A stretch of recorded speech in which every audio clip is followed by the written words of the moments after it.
अब ये जो 2021 के अंदर हमने एक किस्म निकाली थी WH 1270। अब कुछ किसान भाई कहते हैं कि हमारे पास पानी की कोई कमी नहीं है, नहर का पानी भी अच्छा है, बोर का पानी भी अच्छा है, भूमि भी उपजाऊ है, और हम गोबर की खाद भी डाल सकते हैं, जैसा आप कहोगे वैसा कर देंगे, लेकिन पैदावार प्रति एकड़ हमें ज़्यादा चाहिए। तो उसके लिए हमने लगाना उन्हीं किसानों को है जिनके पास उपजाऊ भूमि है, जिनके पास संसाधन पूरे हैं, वही किसान इनको लगाएं। रेतीली भूमि वाले और जहाँ पे पानी उपलब्धता कम है वहाँ पे वो किसान इन 1270 को ना लगाए, क्योंकि उनके जो है ये ज़्यादा खाद पानी वाली किस्म है, उनके फिर आकांक्षाओं के ऊपर पूरा नहीं उतरेगी, फिर उनको दिक्कत आएगी भी हमने तो आपने बताया था इतनी निकलनी चाहिए, निकल नहीं रही। तो उसके लिए ये ध्यान देने वाली बात है।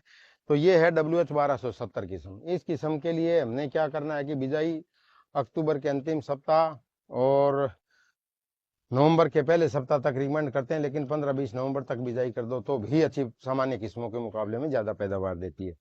खाद की मात्रा 1 बैग DAP की बजाय 1.5 बैग DAP आपने डालना है, 10 किलो जिंक सल्फेट डालनी है, 2-2.5 बैग यूरिया के बजाय 3-3.5 बैग यूरिया डालना है। ज़्यादातर किसान जो है यूरिया खाद जो है ऊपर से ही डालते हैं, नीचे नहीं डालते। तो उनको जो धान वाला जो क्षेत्र है उसके अंदर तो खासकर जो है 1 बैग नीचे यूरिया का भी छिट्टा लगाना चाहिए बिजाई के टाइम। और पोटास खाद भी अगर कोई डालना चाहता है तो 20 किलोग्राम प्रति एकड़ के हिसाब से नीचे ही डाले, बिजाई के टाइम छिट्टा लगा दे।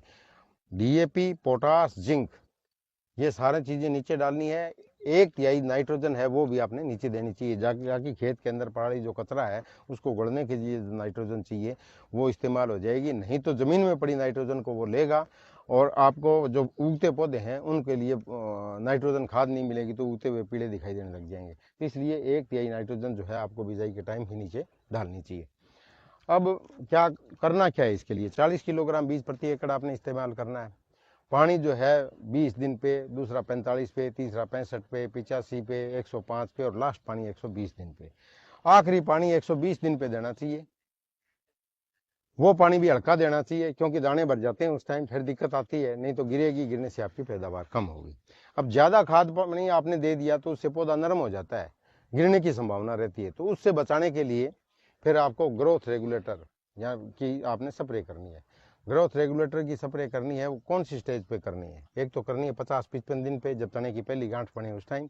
दूसरी करनी है 80-85 दिन पे, जब बाल गाभे के अंदर आ जाए और झंडा पत्थर निकलता हो उस टाइम करनी है। 2 स्प्रे कितनी करनी है?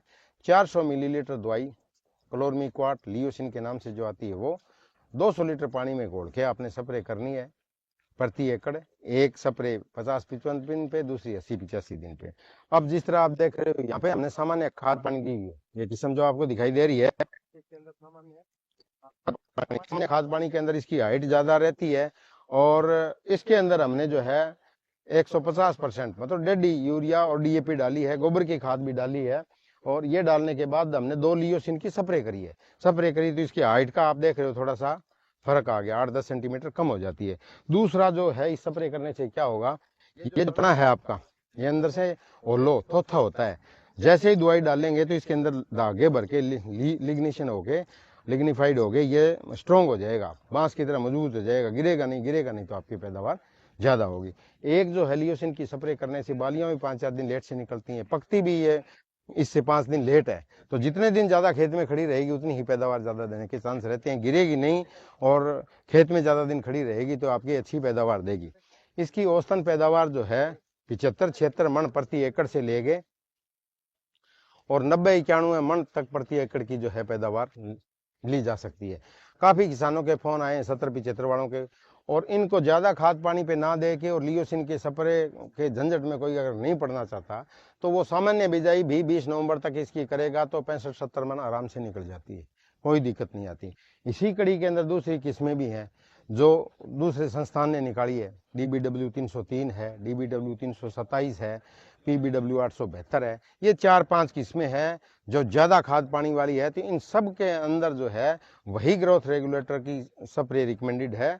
वही आपने 2 स्प्रे करनी है, एक 50-55 दिन पे, एक 80-85 दिन पे। 2 लियोसिन की स्प्रे हो जाएगी, 400 मिलीलीटर दवाई, 200 लीटर पानी प्रति एकड़ के हिसाब से स्प्रे करोगे तो गिरने से बचोगे और सबकी पैदावार जो है 75-80 मन से लेकर 90 मन तक निकल जाती है। ये जमीन पर निर्भर करता है कि कौन सी किस्म किस जमीन के अंदर ज्यादा हो, किसी के अंदर 5 मन फालतू होगी, किसी के अंदर कम होगी।